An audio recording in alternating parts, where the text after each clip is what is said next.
All done. Ah, a big thank you, Mr. Holmes. Think nothing of it, my friend. So, the reports. Why don't you wait till the inspectors get back? You would certainly learn more. If I wanted to meet the inspectors, I would have done so. So, give me the preliminary reports, and above all, do not mention my visit to anyone. Is that clear? Sure, if that's what you want. Here are the reports. Thank you.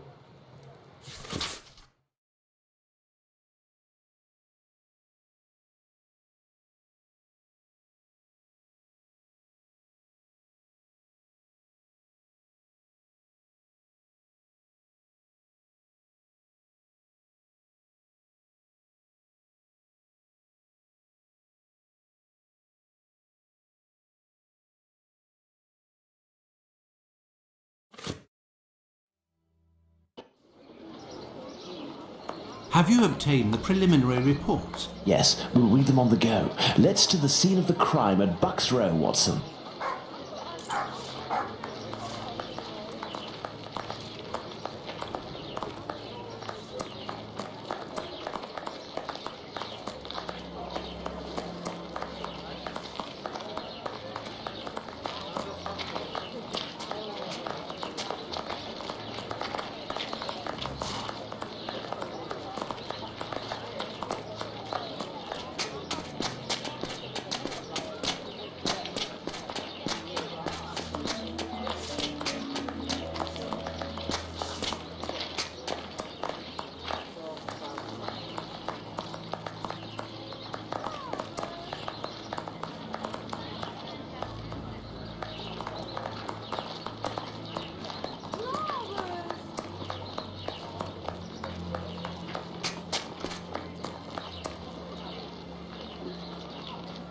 But what are all these people doing here, Holmes? Apparently, they came to see the scene of the crime. What about us? Aren't we going to see it? We will return this evening, Watson.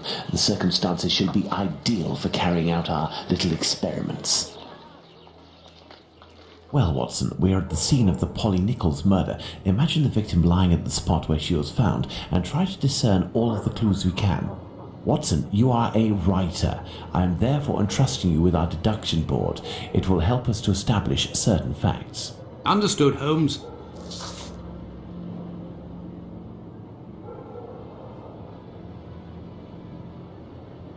Let's look at this poor woman more closely.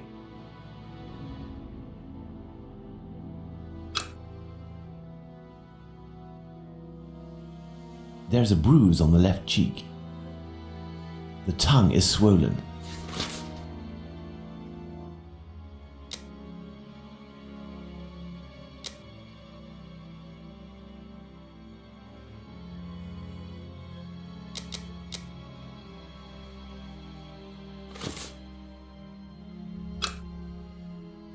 There's a bruise at the level of the right maxilla. The throat was slit from left to right. There are 2 incisions. A small pool of blood, 6 inches in diameter.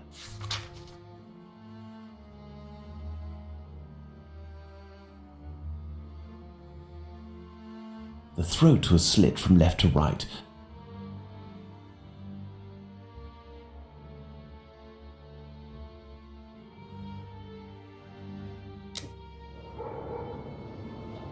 No signs of blood. No marks on the ground. The ground is muddy. No marks on the ground. The ground is muddy. The body was lying on its back, legs straight and slightly apart. The skirt had been lifted up to the middle of the body. The left hand was touching the barn door. The body was still warm. Let's reread the preliminary report for the details on the wounds inflicted upon this poor woman. The body was still warm.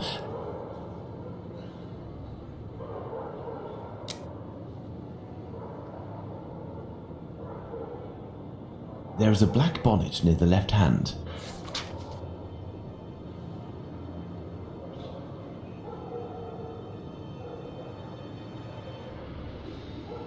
The body was still warm.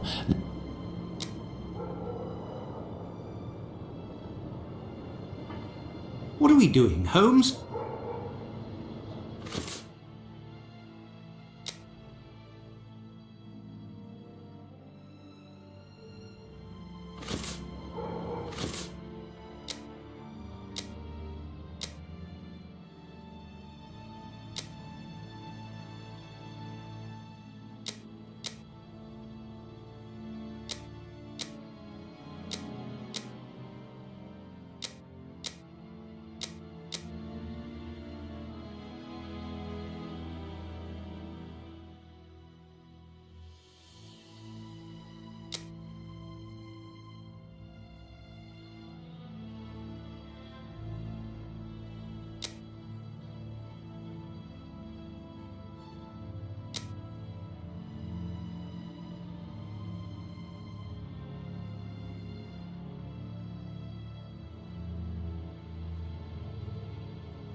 What do you think, Holmes?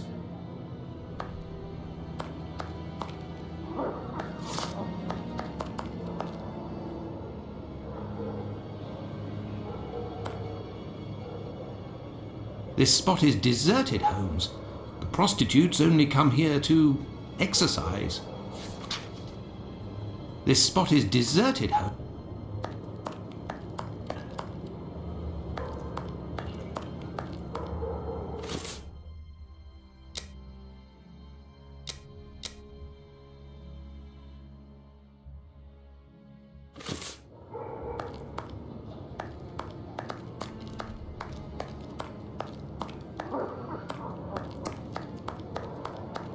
I have no reason to go that way.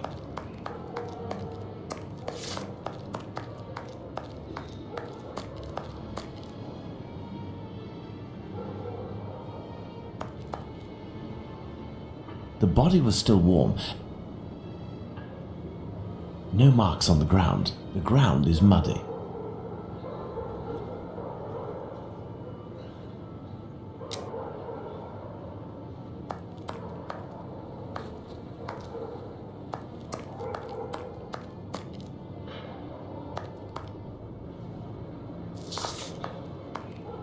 There is only one streetlight lit on this street, Watson, and this spot is particularly poorly lit. Well, Watson, we have found all of the possible clues, I think. We will now attempt to recreate the scene of the murder. Come closer, Watson. I have to make you up. You are joking, Holmes?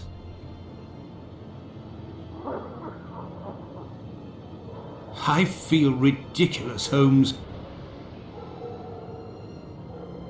Now, Watson, come and stand here in front of me. You shall play the role of the poor woman and I shall play that of the murderer. Let's try to reconstruct the facts to ensure the final result corresponds indisputably to the way that Polly Nichols was killed.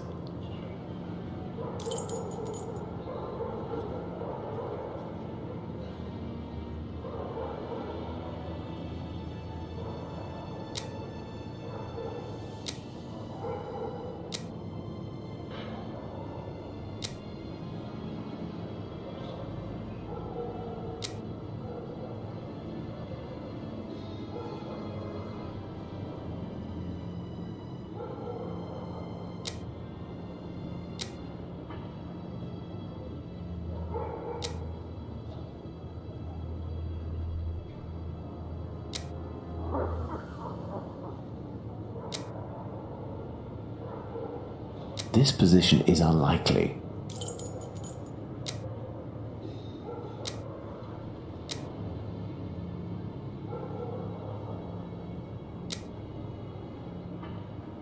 The murderer had enough room to inflict the wounds to the neck, and these wounds suggest the left hand was used.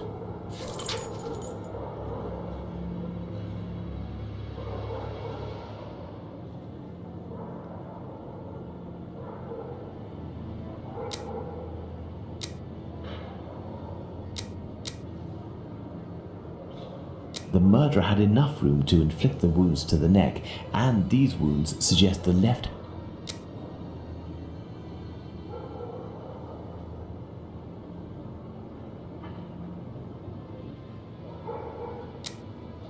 No, I don't think that things went like that. The murderer didn't attempt to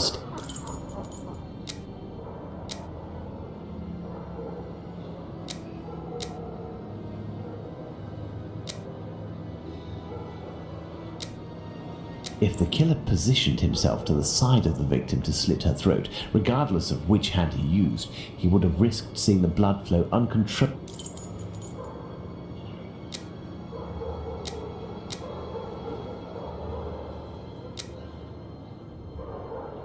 I hope that, as with the real murder, nobody had to witness all of that, Watson.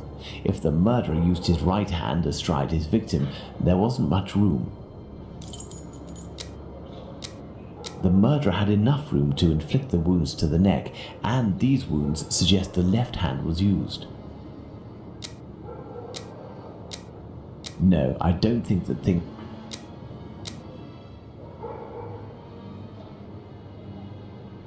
The murderer had enough room.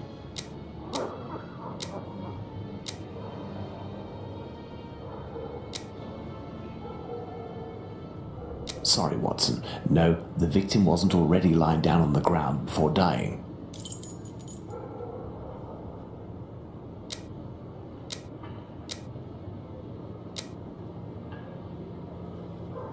No, had the victim had her throat slit while...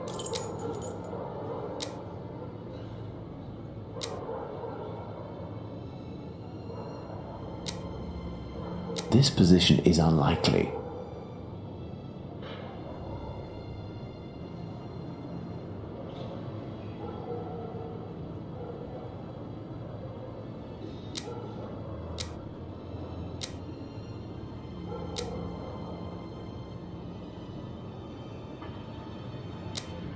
Sorry, Watson. No, the victim wasn't already lying down on the ground before dying.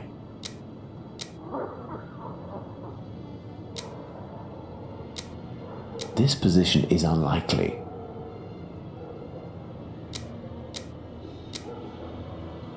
The murderer had enough room to inflict the wounds to the neck, and these wounds suggest the left hand was used.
The murderer had enough room to inflict the wounds to the neck, and these wounds suggest the left hand was used.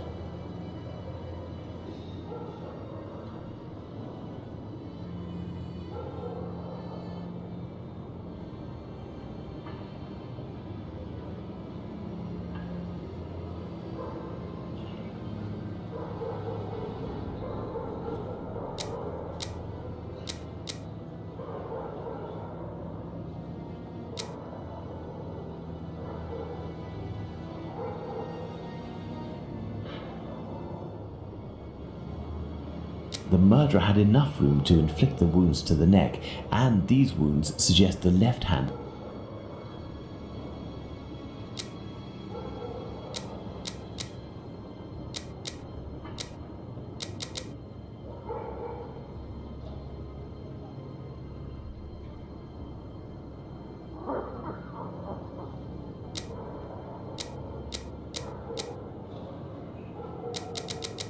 The murderer had enough room to inflict the wounds to the neck, and these wounds suggest the left hand was used.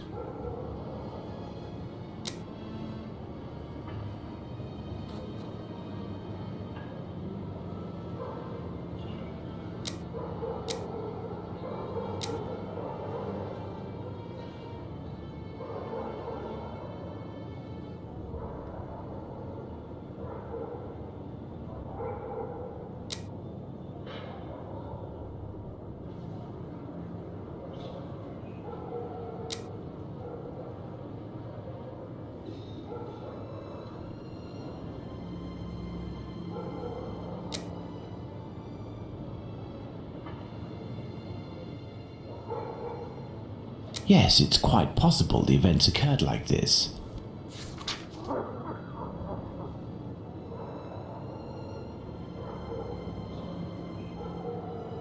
My dear Watson, now that we have found all of our clues, nothing remains but to subject them to our most likely hypotheses in order to deduce the facts.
The victim was most probably dead before being laid down. Once the heart stopped, gravity drained the body slowly, not in a heavy spurt that would have stained half the street. Thank you, Holmes. I understand why you told me not to change clothes. Do you realize that our behavior didn't alarm anyone? The victim's ordeal was even more discreet. By acting in silence, we have confirmed something. The crime definitely took place here. The victim and her murderer were able to come here without making any noise, and afterwards the murder took place without the slightest cry being uttered. Come, Watson, let's go home. We have spent far too long in this sinister alley. And so, my dear Watson, the day and night which we passed in Whitechapel were enlightening, weren't they? An adventure that I most certainly will never relate. To be in the skin of that poor woman. I prefer not to speak of it further. But have we really learned anything about the murderer? Obviously a man, given the necessary strength. We have little to go on, at least no more than the police, but in my opinion Inspector Aberline has a trick or two up his sleeve. No, I want to talk about the facts and what we can draw from them. We know where the crime was committed and under what conditions. I would like to ask you about the possible motives for the crime. According to you, Watson, what could have pushed the murderer to act in such a way?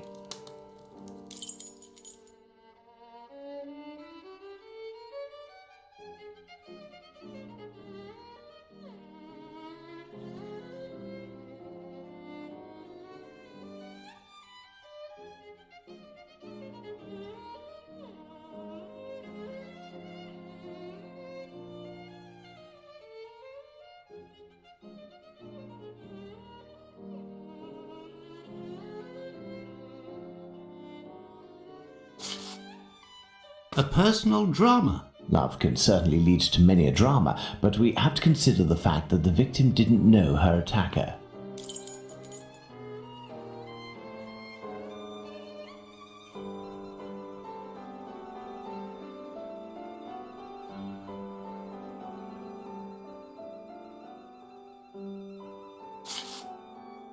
Revenge, Holmes? Revenge could be a possible motive, but with one small reservation. We have reason to believe that the victim considered her murderer to be a typical client.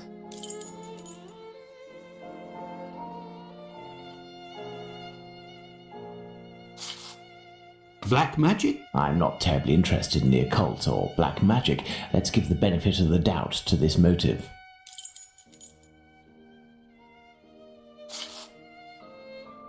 Homicidal insanity, Holmes.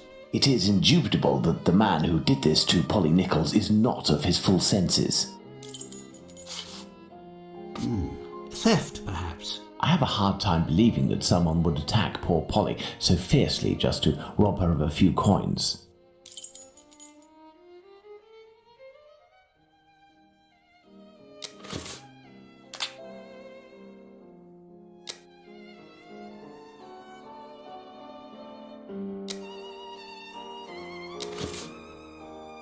Well, we are still missing certain information in order to finish this investigation, Watson. What are we doing, Holmes?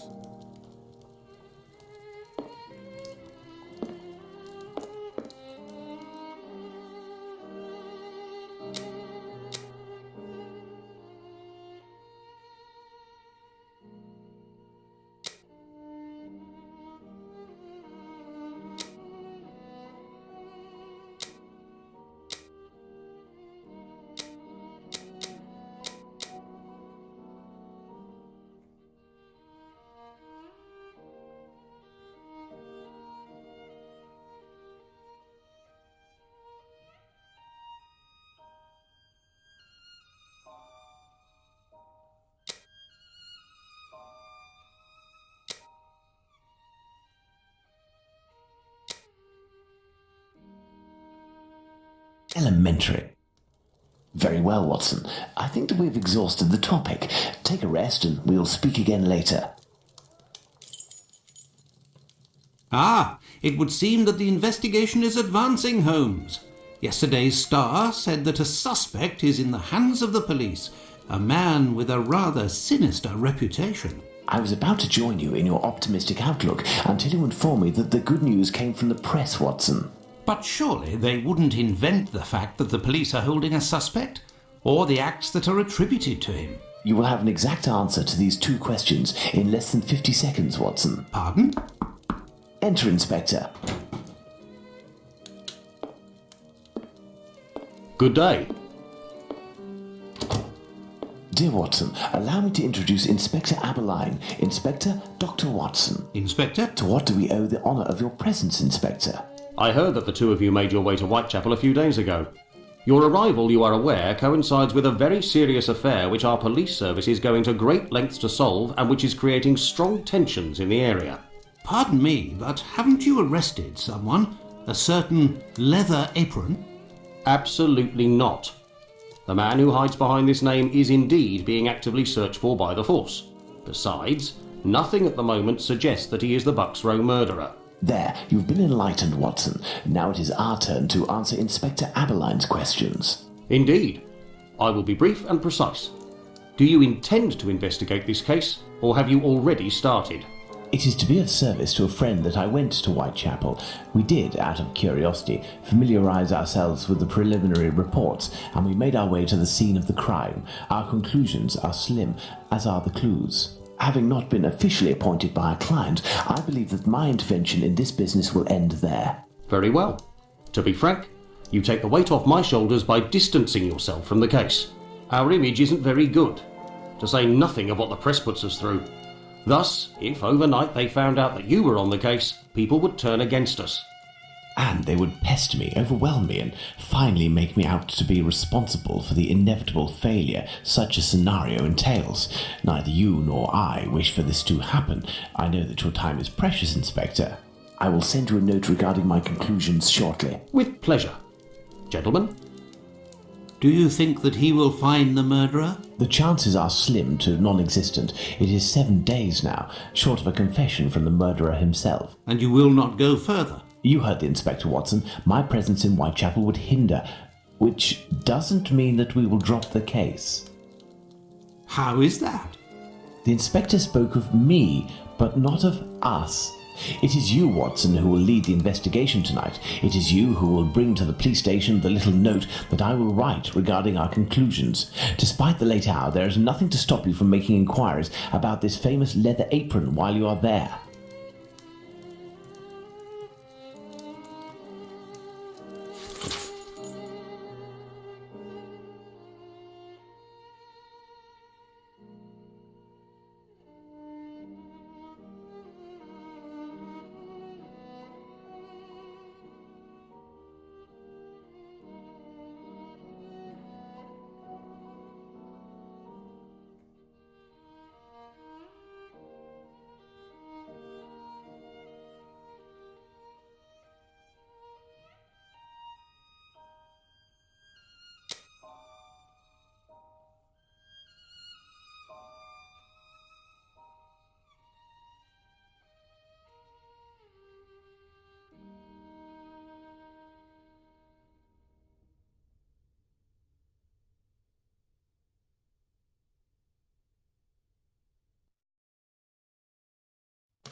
Well, if I follow Holmes's instructions, then to begin my investigation into this Leather Apron, I must first head to the police station.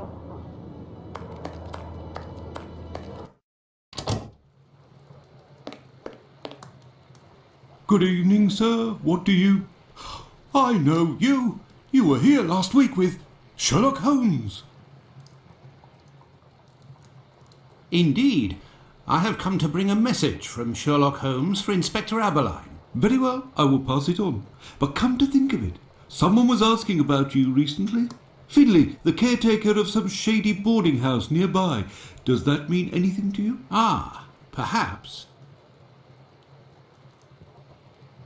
Actually, I read in the Star that you have arrested a suspect called Leather Apron. You shouldn't believe what you read in that rag, sir. The man is being hunted, but we have yet to get our hands on him, and we aren't close to it either. Why ever not? Bah, he's a specialist in the streetwalker racket. These girls make pitiful witnesses, and we don't inspire confidence. Furthermore, the man seems to be pretty discreet lately. Someone must be helping to hide him. How to get on his trail, then? One of these girls would have to confide in us and give a valid description of the man. Then we'd ask around the journeymen, who use aprons, I imagine. Well, goodbye. I must go to Finley's boarding house.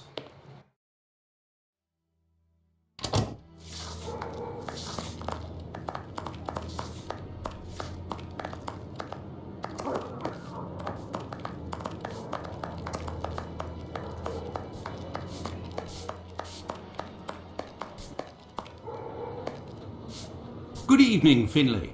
Oh, good evening, sir. Aren't you the gentleman who was with the great detective the other time? That is indeed me, Dr. Watson. Tell me, Finley, I was told that you were looking for us at the police station. Indeed, I wanted to thank you for last time, you know. That vagrant has never set foot round mine again. I even found a tenant, one who pays his rent, I mean. You don't seem very happy, but you were lucky to have found a good tenant so quickly. It's just that this man is very strange. He paid several days in advance and I gave him a key to the place. Since then he goes out every night and returns at ungodly hours. I'm sure he goes to visit the ladies, but still, every night. And when he moved in, something must have broken in his case and stank up the stairs in his room for 2 days. I think it was a jar. It must be over there. Tell me, have you heard talk of Leather Apron? By the papers, that's all. This man seems very sinister. Do you know any journeymen who use this type of apron? The slaughterhouse butchers, I believe, but definitely the cobblers. I know one, old Isaac Solomonovich. His workshop is on a small street in the Jewish community, across from the hospital. He's a good man. He can help you. But you know, the people there are very close and don't share much with non-Jews. Thank you, Finley. At your service, sir.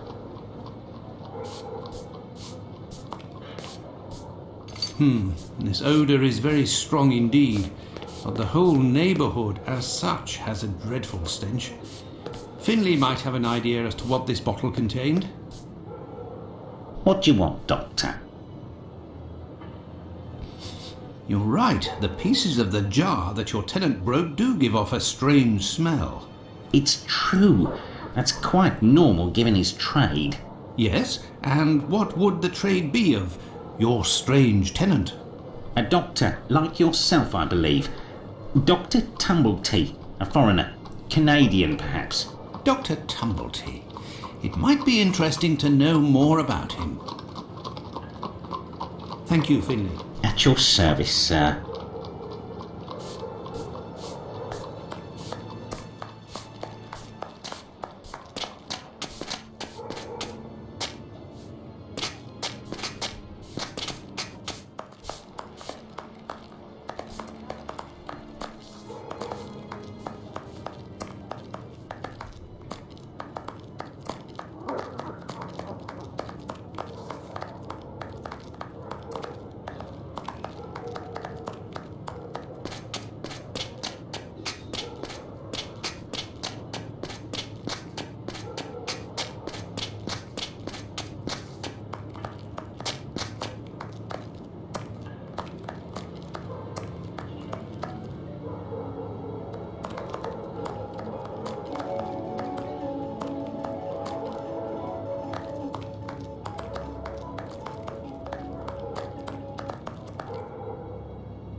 A cobbler's shop.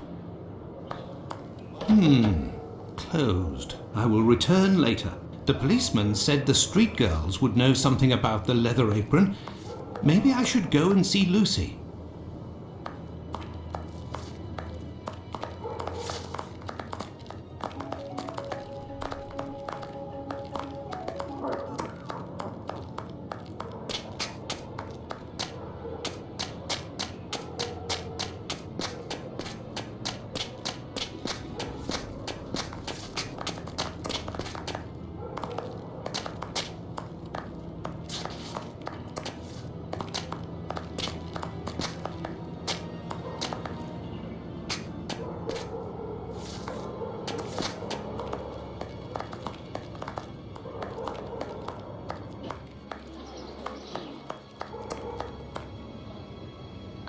it's you. I'm coming. Dr. Watson, how are you? Well, and yourself? And how's your uncle? Oh, he sleeps a lot, but he doesn't seem to be suffering. Your medicine has worked wonders. Thank you again. It was the least I could do. I have come to see you about a certain leather apron. Have you heard of him? Oh, yes, of course. Terrible things are said about that man. Have you ever come across him? Goodness gracious, no. But I know that he has threatened and taken many girls in my situation. I don't know what more I can say, but Bella would be able to tell you some. Who is Bella? Bella Pullman. She's the landlady of the place where I could take you there if you like. Please do. It's me. It's Lucy. This gentleman would like to speak to Bella. It's the doctor who helped me. I must leave to return to my uncle. Thanks again.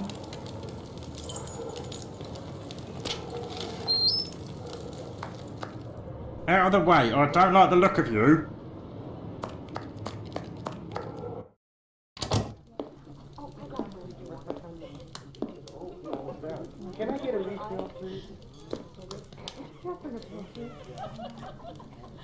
If you'd be patient, Madam Bella will arrive in a moment.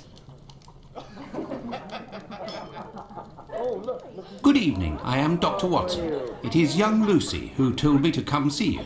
Ah, so you're the Good Samaritan who saved her uncle without asking for anything in return. And now you've come to see me, no doubt, to explain that the poor little thing doesn't belong here, and you will see to her future. Well, if you expect me to let her leave with you... It's not that, ma'am. You should know I am a married man. And why should that matter? I believe there has been a misunderstanding. The reason that Lucy sent me here is that you may be able to give me some information about Leather Apron. Are you a doctor or a constable? I am most certainly a doctor, but I am acting in this matter in a private capacity, and I would like to find this man. Well, if you're able to rid us of him, I'll give you a week's worth of free passes. That man is a thorn in our sides. He spies on the girls in the streets and watches them inside the houses, spying through the windows. And as soon as they're finished with a client, he jumps on them without any warning and forces them to give him their money. I've never seen him, but one of my girls was attacked by this man, and she said that he wore a leather apron and carried a knife.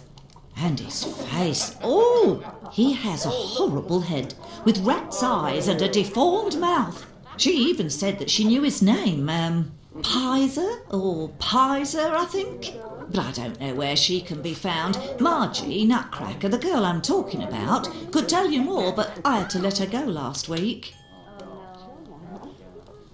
Why did you let Margie go? The poor girl caught a shameful sickness, and the symptoms have attacked her face, if you know what I mean. So I gave her notice, and a little bit to help her along. I don't know where she is now, but she'll certainly be getting treatment at the clinic if she's still in the neighbourhood. Did you speak to the police? What would they do? Who cares about the girls in the streets? Would you have received a visit from another doctor, a stranger by the name of Tumbleton? I'm just like you, Doctor, sworn to secrecy in my profession. But as I've taken a fancy to you, I can tell you that this name is not unknown to me. And if you do me a little favour, it is possible I might remember something about him. What kind of favour must I do for you? You see that man over there? He's a rich artist, a painter, a regular client round here. Well, yesterday he came and left his cane in the umbrella stand in the hall before going into one of the rooms. Well, when he returned to this room, the cane had disappeared. It's a cane with a massive silver knob. It must be worth a fortune. He threatened to call the police unless he got free services in my establishment for a year. I'll be forced to accept, unwillingly, of course, given the services that he's demanding, unless the cane is found. Did you question the residents regarding the theft? They didn't see anything, and there's not one of them that would risk stealing from a client here. Who was in the room when your weasel of a client was in the chambers? There were a few that came and went, but Mary could tell you better than I can, because she was the one at the counter yesterday. Thank you, ma'am. No problem, my angel.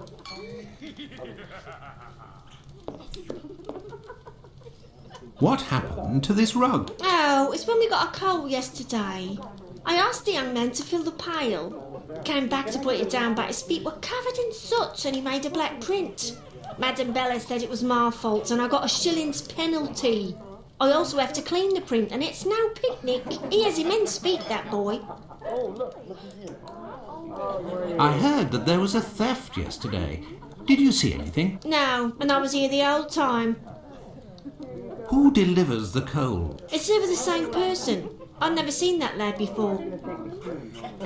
Do you always keep an eye on the coat stand? Oh, yes. Well, when the coal delivery came, a client came out of the chambers and stopped me from seeing the boy who brought the bucket of coal. You don't think he would have taken advantage? Until next time, miss. With pleasure, sir.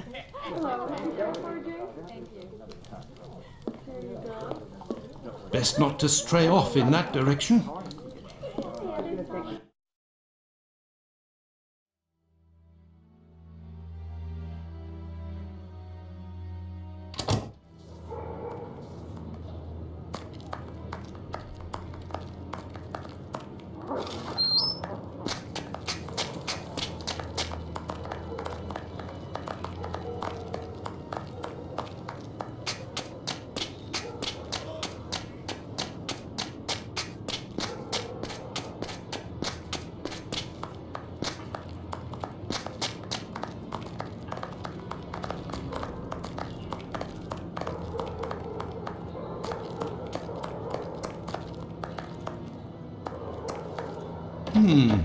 Closed. Tell me, is it... What are you looking for? Tricks? Opium? Girl? Say it.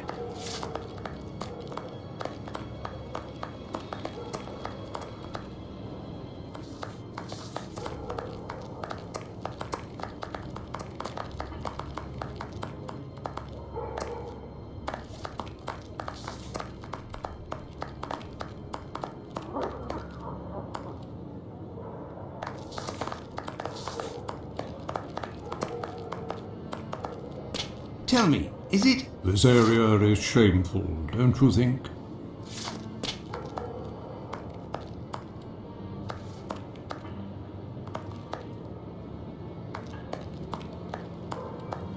Tell me, is it... Out of the way, I don't like the look of you.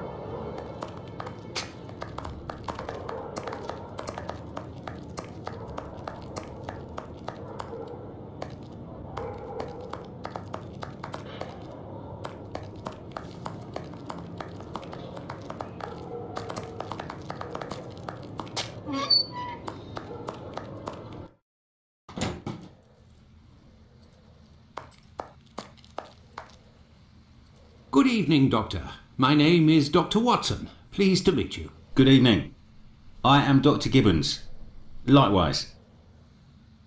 I have come to see you about one of your patients. Margie goes by the nickname Nutcracker, who gets her prescription from the clinic. She's a lady of the night and is afflicted with a venereal disease. I know who you're talking about. Indeed, Margie has syphilis and is being treated with mercury. Do you have her address? No. And for your information, she left London for good 3 days ago. She felt threatened. Margie felt threatened? But by who? I believe that Margie was particularly scared of a terrifying man who attacked her once. Did she say the name Pizer or Pyther? Unfortunately, she didn't give a name, but she described a man with shifty, rat-like eyes and a mouth twisted in a sinister grimace. Did Margie have any idea where this man who terrified her so much might be found? No, but she told me that another girl who'd been attacked like her had told her that this man worked in a cobbler's run by an old Israeli. Also, she saw him again last week, the night of the big fire. She told of going to see the fire like most everyone else in the area.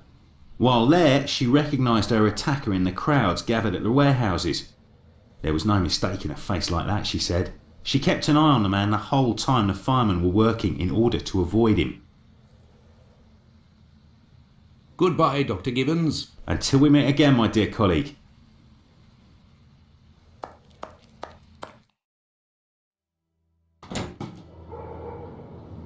This interview with the doctor revealed an important fact. Leather Apron could not be the Bucks Row murderer. According to Margie, the villain passed most of the night of the crime at the fire. He could not have been at the scene of the murder at the moment it was committed. He is nonetheless a dangerous character.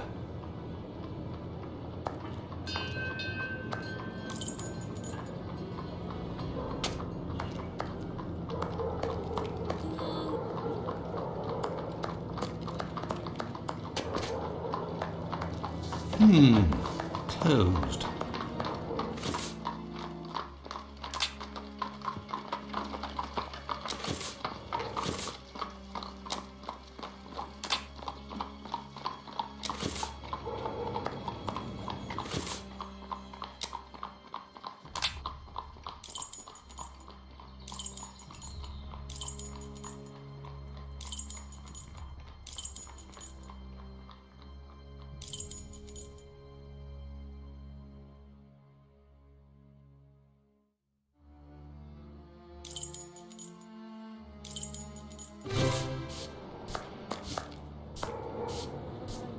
What do you want, Doctor?